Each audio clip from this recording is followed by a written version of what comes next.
Welcome to the Security Nexus Deep Dive, where cyber threats, hybrid warfare, and strategic policy meet. Today, we're diving deep into a really critical challenge: counterintelligence for the cloud. And hey, for more resources on everything we talk about, be sure to check out thesecuritynexus.net. Okay, let's just jump right in with a number that should really get your attention: 35%. A 2022 cloud security report found that a whopping 35% of all cloud data breaches are caused by insider threats. That's more than 1 out of every 3. So why is that number so high? Well, in the cloud, with its complex identity systems and sprawling access, it can be way too easy for insiders, whether they're malicious or just made a mistake, to cause a ton of damage. It tells you that our defenses are often pointed in the completely wrong direction. So, to get our arms around this, we're going to walk through a really clear strategic framework. First, we're going to reframe how we even think about the cloud as a new kind of battlefield.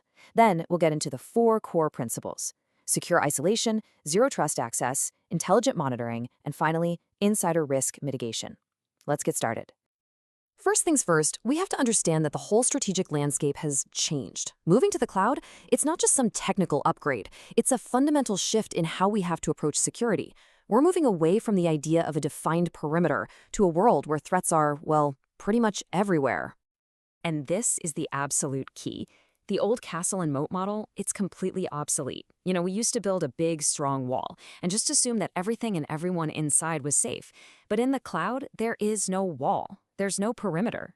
Workloads are dynamic. They're spinning up and down all the time. This makes implicit trust, just assuming an internal user is safe, a massive, critical vulnerability. So if there's no perimeter, how in the world do you protect your data? That brings us to our very first principle: secure isolation. Look, in an environment where you're sharing infrastructure by default, being able to create these digital compartments isn't just a nice feature, it's a strategic necessity. And here's where it gets really interesting. At the core of this whole challenge is a concept called multi-tenancy. This is the bedrock of those hyperscale and GovCloud environments, AWS, Azure, Google Cloud. It means multiple customers, or tenants, are all sharing the same physical hardware. It's super efficient for sure, but it raises a fundamental security question. How do you absolutely guarantee their data stays separate?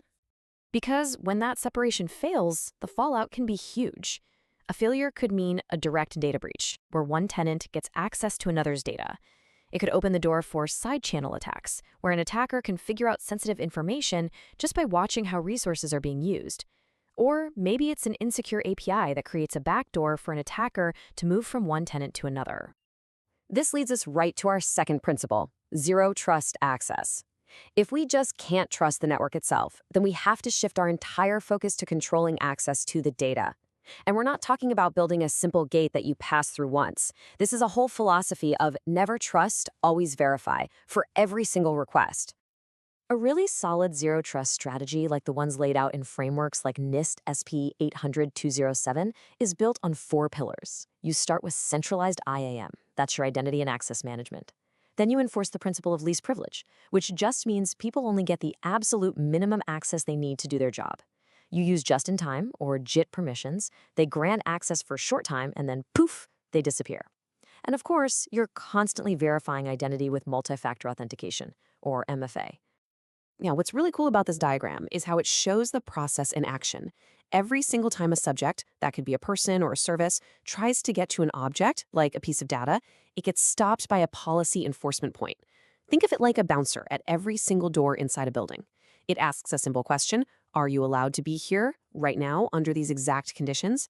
Trust is never, ever assumed. It's checked and double-checked, constantly. Okay, so we've controlled access. Now we need visibility. This is our third core principle: intelligent monitoring. You can almost think of it as building your own signals intelligence, or SIGINT, capability for your cloud environment. It's all about being able to spot an adversary's activity in these massive streams of data. But this is a huge challenge, right? Cloud platforms spit out just enormous amounts of data: logs, telemetry, you name it. Trying to find that one single malicious signal in that giant ocean of noise with old-school methods, it's pretty much impossible. And this table just lays out the shift we have to make so clearly. On the one hand, you've got traditional monitoring. It's reactive. It relies on a bunch of static rules that are just looking for things we already know are bad. But on the other hand, you have intelligent monitoring, powered by AI and machine learning. This is proactive. It actually learns what normal activity looks like in your environment, and then it hunts for anything that deviates from that baseline. So it's not just looking for a known virus, it's flagging things like, say, an admin account that only ever works 9 to 5 from Virginia, suddenly trying to access sensitive files at 3 a.m. from a totally new country. That's the kind of anomaly that matters. And all of this brings us to our fourth and final principle, the one that really ties it all together: insider risk mitigation. Remember, we started with that statistic that insiders cause over a third of all cloud breaches. This is about tackling that threat head-on, where it's often the hardest to see and the most dangerous. You know, as Teresa Payton, the former White House CIO, pointed out, insider threats in the cloud are just uniquely tricky. They're often really sophisticated, blending the use of legitimate, stolen credentials with advanced techniques that let them sneak around the cloud infrastructure without setting off any old-school alarms. And the crazy part is, the very way we build modern applications, like you see here, actually makes the problem worse.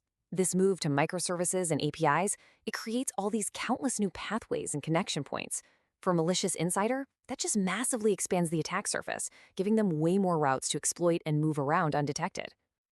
So as we wrap up, let's just boil this down to 3 key takeaways. First, you have to treat the cloud like a zero-trust battlefield, not a trusted internal network. Forget the perimeter. Second, your defense has to be built on those 4 principles we covered: isolation, zero trust access, intelligent monitoring, and insider risk mitigation. They all work together. And third, your goal has to be a shift away from reactive, rule-based security and toward proactive, AI-driven counterintelligence. I want to leave you with this one final thought because it really is the core philosophy of all modern cloud security. In the cloud, implicit trust is a critical vulnerability. The only effective defense is continuous verification. This is exactly the kind of strategic mindset we champion here at the Security Nexus, where we operate at that critical intersection of cyber threats, hybrid warfare, and strategic policy. To keep this conversation going and to get more deep dives just like this one, please visit us at thesecuritynexus.net, follow our page on LinkedIn, and subscribe on YouTube. Thanks so much for joining us.